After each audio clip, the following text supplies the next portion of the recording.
Hey, Crosspoint Church, we are Richard and Tori Brooks. Along with our daughter, we are New England missionaries to Belgium. When it comes to our call to ministry and our call to missions in general, it took a lot of time. It took a lot of time for us to really understand and for it to sink in. We went to North Point Bible College in Massachusetts and really had no intention of doing missions. We knew God had called us to ministry. But during our junior year of Bible college, a missionary came and spoke, and she was a missionary to the Netherlands, and she shared a story about her time there. She shared that while she was meeting her neighbor for the first time, she introduced herself and said, "Hi, I'm a Christian. I'm working with the kids here." And we'll never forget the response that her neighbor gave.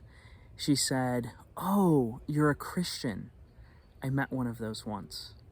And in that moment, we felt the call of God to go. And while we were in Belgium, we went for 2 years on our own at first, believing that God was going to show us what he was calling us to do. And while we were there, we learned that in the country of Belgium, only 1.5% of the people in Belgium claim a personal relationship with Jesus Christ. And not only that, we learned that the Flemish or the Dutch-speaking community in the north had never had missionaries reach those people. And while there, we just felt like God was directing us specifically to that area, to work with Dutch speakers, to present the gospel to people and to villages that have never heard. Within the Flemish community, there are 40 churches, all with less than 15 people, and most have no pastor. And we have felt God burden our hearts to serve those churches, to see his church grow in that community so that these churches, as they're revitalized, can plant in the cities that have no access to the gospel. In the 2 years that we have lived there, I've also been involved in an anti-human trafficking ministry in Antwerp, Belgium. This is a demographic of people that the Lord has placed on my heart since I was a young girl.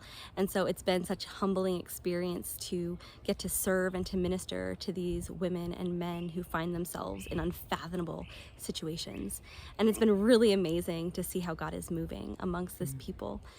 Last year, we were doing a Bible study on the prodigal son, and just to see these women who have been told so many lies about their identity and about their worth, and just for them to have this time in this Bible study where they saw themselves in that Bible story, and to see how God responds to us when we are the prodigal. He runs after us from a far off distance, and that grace and that mercy and forgiveness that he extends us. We got to see women who have been told that God doesn't want them have this perspective change about how God does love them and he does want them. And we got to see several of them give their heart to Jesus. And so God is moving and he's doing awesome things. And we are so blessed that we get to go and to serve the people of Belgium. Something that you may not realize about Europe is that it is quickly closing its doors to missionaries. Many European countries, Belgium included, have closed out their visas for missionaries, their religious visas. It is incredibly difficult to get to many of these countries. And my husband Richard and our daughter Carice, they have dual citizenship, which allows me to have a residency that has a pathway to citizenship. And we know that this is the Lord and that he's opening up doors so that there can be ministry happening in this place.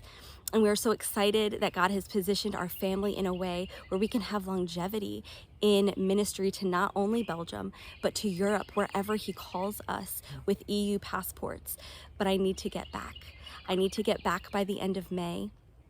Or I lose this visa and I lose this opportunity.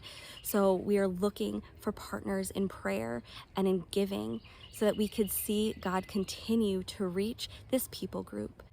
Thank you, and God bless you guys. God bless.